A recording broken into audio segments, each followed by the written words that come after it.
Hello everyone, my name is Suellen and our group is going to talk about open source software. The open source software exists as a result of the dissatisfaction of Richard Stallman. In the late 70s and early 80s, software and hardware were traditionally given away in source code form. A non-disclosure agreement, the NDAs, and proprietary software license became the norms. And as a reaction to this, Stallman decided that he would create an operation system that would not deprive the users of the freedom to understand how it worked and would allow them to make changes if they wished. So he launched the Free Software Foundation and claimed for programmers to make donations and support his work.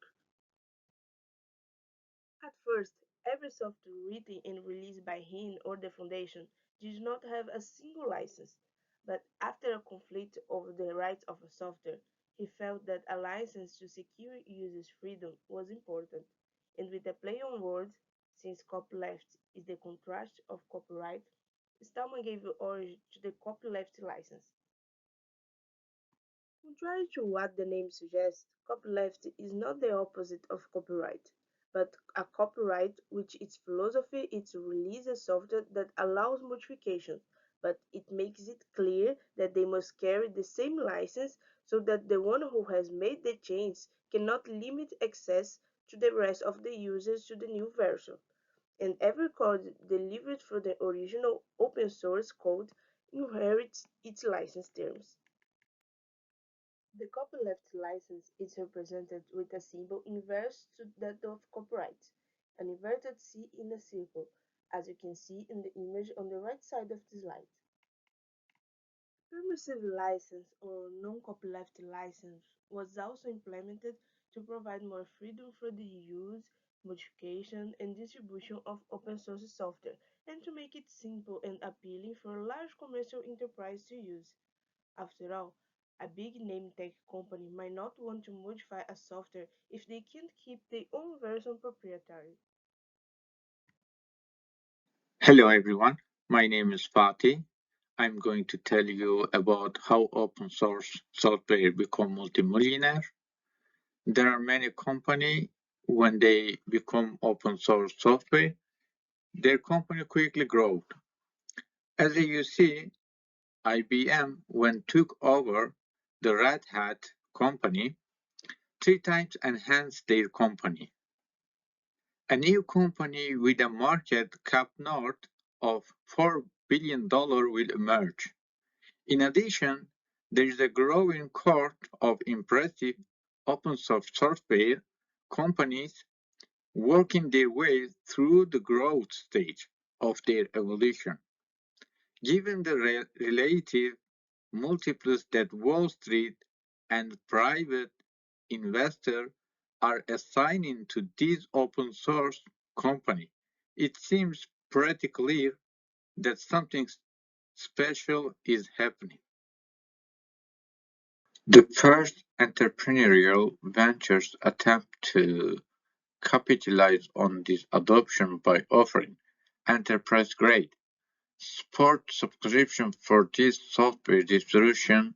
Red Hat emerged the winner in the Linux race and MySQL for databases.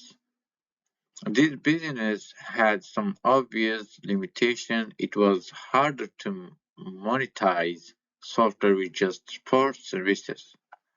But the market size for open source and database was so large that in spite of more challenging business models, sizable companies could be built. Community also ends up effectively being the product manager for this project.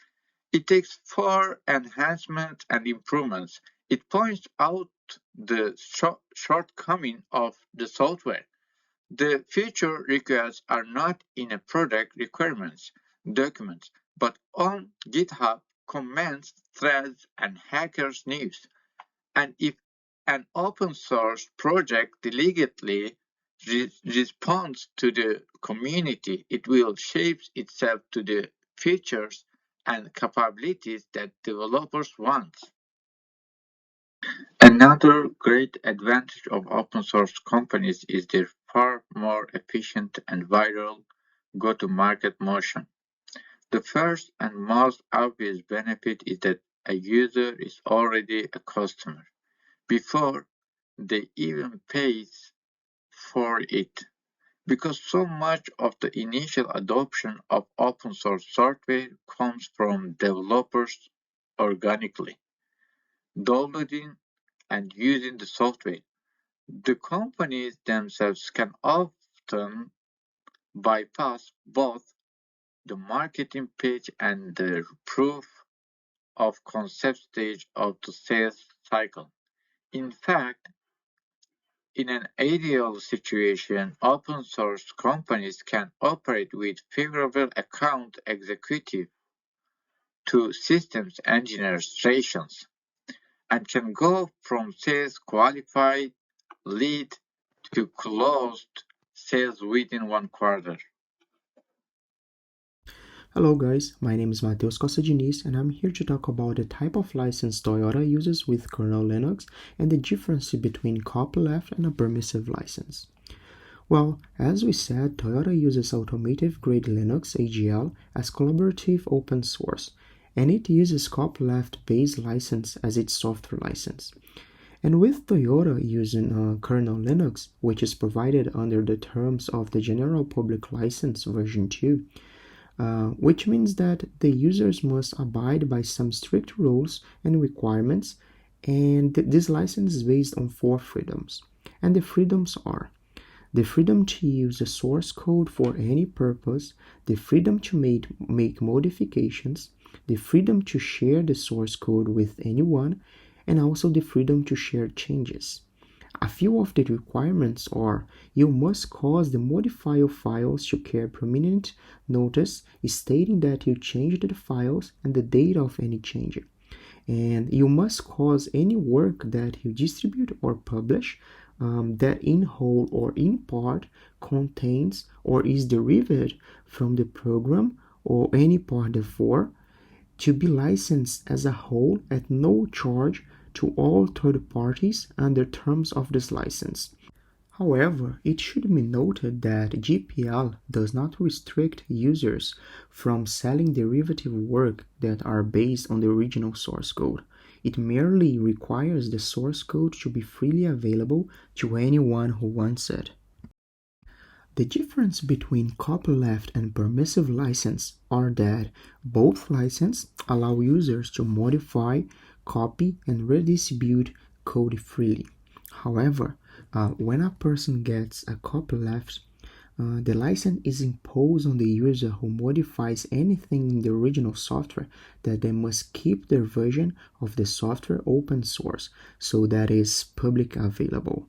Such as the code developed by Toyota based on kernel Linux have to be based on a copyleft license and open publicly, but it can also be commercialized as well. And when a user gets a permissive license, which it is an open source license that guarantees the freedom to use, modify, and also redistribute the source code, he or she is not obligated to make their altered software an open source software. However, the user who modified the software usually needs to give credit to the original project. For example, if you use Apache 2.0, which is a permissive license, you can turn your open source software into proprietary software, but you also have to give credit to Apache for using it. So, summarizing, we can say that when one modifies a copyleft software, one must keep their new altered code under open source so it can be publicly available. Whereas, when one modifies permissive software, there is no such restriction except to give credit to the original work. The user has the freedom to use the altered code however one wishes to, and also has the freedom to make it a proprietary software, contrary to when using a copyleft license. Why Toyota choose Linux and no another open sources? Well, this is Linux, which makes a debut in the cars with the help of Toyota and to stand up to Android Auto and Apple Card operating system, which is practically all the mobile device that people currently use belong. Toyota comes with connection inside and outside of the car as apps to check the system of it. Toyota became a member of the elite with the system-oriented strategy for cars. Toyota supports developers to continue innovating. This will guarantee a great performance as a company. But this doesn't accept us for having risk as a company having to handle a large number of patterns, which come with legitimate risk. By using Linux as an open source, we have a great advantage to although the code is clean and we will only have to deal with the small deals like checking the patterns and fixing the bugs. The Open Invention Network. It has more than 2,000 active participants who belong to large corporations. Among the most important are Google, NVIDIA, NIC, Philips, Red Hat, Sony and Toyota, of which have more than 2 million patents and applications that belong to our open inventory network. All members agreed to use the same system that works together as a Linux. Toyota's mission as a board member to reduce AGL patterns risk. Toyota is promoting its inclusion in the revised OIN Linux system definition by 2018.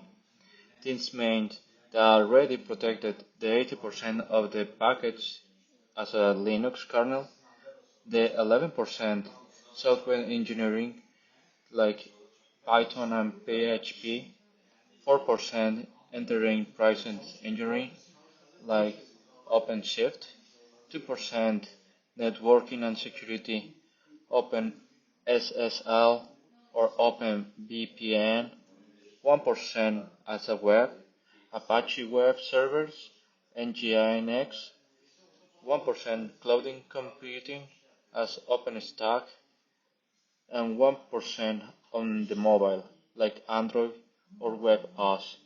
Well, thank you for visiting.